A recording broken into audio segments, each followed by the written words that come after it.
نحمده ونصلي على رسوله الكريم اما بعد اعوذ باللہ من الشیطان الرجیم بسم اللہ الرحمن الرحیم واقیموا الصلاة وآتوا الزکاة آمنت باللہ صدق اللہ مولانا العظیم۔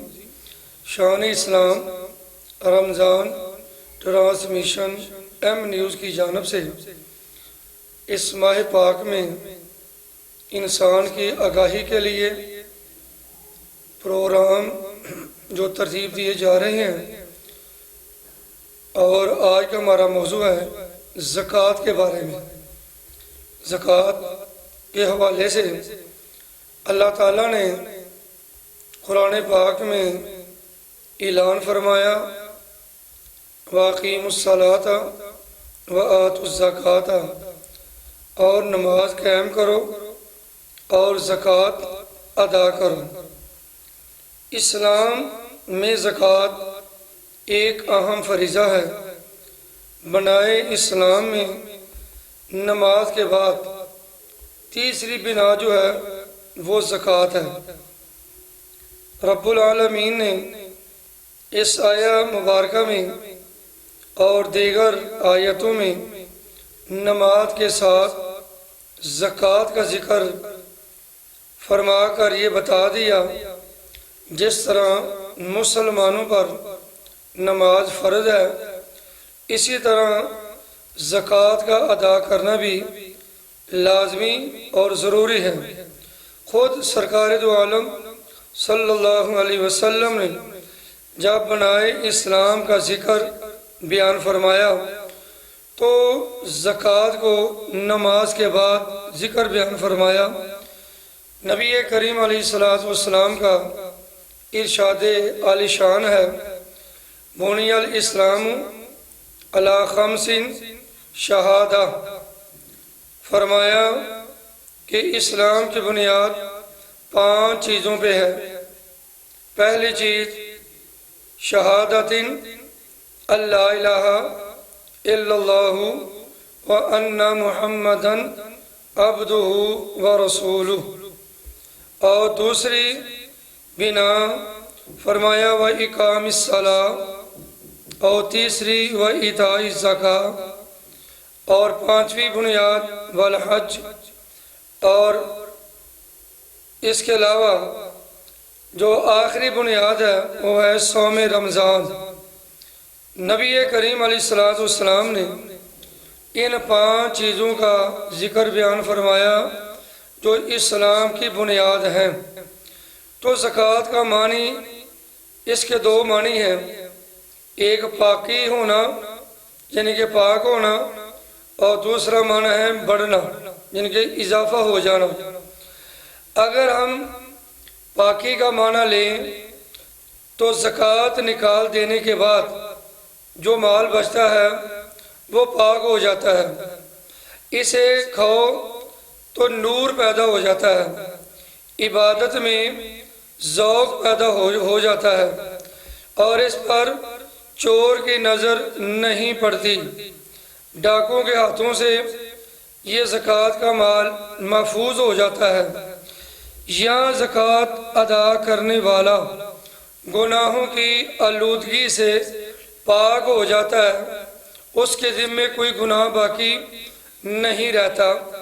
اس لیے انبیاء کرام علیہم السلام پر زکوٰۃ فرض نہیں ہوا کرتی، کیونکہ وہ گناہوں سے معصوم اور پاک ہیں۔ تو یہ معنی ہو گیا زکوٰۃ کا پاکی کا۔ اور دوسرا معنی ہے بڑھنے کا، یعنی کہ زکوٰۃ کے ادا کرنے سے باقی مال جو ہے وہ کم نہیں ہوتا بلکہ وہ مال بڑھ جاتا ہے۔ اور بڑھنے سے مراد یہ ہے کہ اس میں برکت نازل ہو جاتی ہے، اس میں اللہ تعالیٰ کی رحمت شامل حال ہو جاتی ہے، اور اللہ تعالیٰ جو باقی مال ہے اس میں جب برکت اور رحمتوں کو شامل حال فرما دیتا ہے تو وہ مال جو ہے وہ بڑھنا شروع ہو جاتا ہے، اور اس کے اندر خیر و برکت کا اضافہ ہو جاتا ہے۔ مال خرچ کرنے کے بعد بھی وہ مال ختم یا کم نہیں ہوتا۔ اور زکوٰۃ کے وجود کی حکمت کیا ہے؟ اس نیلی چھت کے نیچے تمام وسیع زمین پر ہر جاندار کا رزق اور روزی رساں فقط اللہ تعالیٰ کی ہی ذات پاک ہے۔ قرآن پاک میں ارشاد ہوا وَمَا مِن دَابَّةٍ فِي الْأَرْضِ إِلَّا عَلَى اللَّهِ رِزْقُهَا، ہر جاندار جو زمین میں ہے اس کا رزق اللہ تعالیٰ کے ذمہ کرم پہ ہے۔ انسانوں کے علاوہ جتنے جانور موجود ہوتے ہیں زمین کے اوپر، ان کو جس عجیب و غریب طریقے سے رزق دیتا ہے اللہ تعالیٰ، اس میں تو اکثر ہماری نگاہوں کے سامنے ہوتا ہے۔ باقی رہے انسان، سو انسانوں سے وعدہ کو اس طرح پورا فرمایا کہ دو قسم کے انسان اللہ تعالیٰ نے پیدا فرمائے۔ جانداروں کو اللہ تعالیٰ رزق کیسے پہنچا رہا ہے وہ سبھی کے سامنے ہوتا ہے، لیکن جو انسان ہے وہ دو قسم کے اللہ تعالیٰ نے پیدا فرمائے۔ ایک انسان پیدا کیا مالدار اور دوسرا پیدا کیا فقیر۔ تو مالدار کو ظاہری مال و دولت دے کر اللہ نے اپنا وعدہ پورا کیا، اور فقیروں کا اللہ پاک نے یوں انتظام فرمایا کہ مالداروں پر سونے چاندی، مال تجارت، مال سوئم پر زکوٰۃ فرض فرما دی، اور زمین کی آمدنی پر عشر اور عید الفطر کے روز صدقہ فطر واجب فرما کر یہ حکم دے دیا کہ یہ سب کچھ فقیروں محتاجوں کو دے دو تاکہ وہ بھی اپنے بال بچوں کو کھانا کھلا سکیں، پوشاک، لباس اور دیگر ضروریات اخراجات کا وہ انتظام کر سکیں۔ تو گویا بطور ظاہر زکوٰۃ و صدقہ وغیرہ فقیر کے ہاتھ میں جاتا ہے، مگر در حقیقت وہ مال و دولت رب العالمین کے ہاتھ میں پہنچتا ہے۔ اللہ تعالیٰ فقیر کو اپنا وعدہ پورا کرنے کے لیے اس کو واپس دے دیتا ہے۔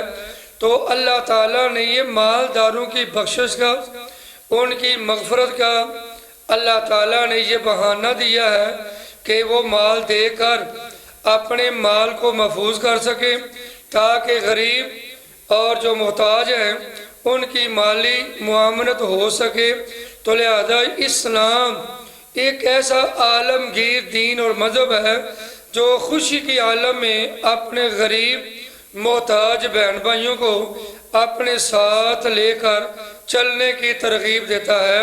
تو اللہ تعالی ہم سب کو جو مال ہے، اپنی مالوں کی جو زکوٰۃ ہے، وہ ہم سب کو اللہ پاک ادا کرنے کی توفیق عطا فرمائے۔ اور ناظرین سامعین، اس حوالے سے آپ کے ذہن میں اگر کوئی سوال پیدا ہو تو سکرین پر جو نمبر آ رہا ہے اس نمبر پر آپ رابطہ قائم کر کے اپنا سوال ریکارڈ کرا سکتے ہیں۔ وَمَا عَلَيْنَا إِلَّا الْبَلَاغُ۔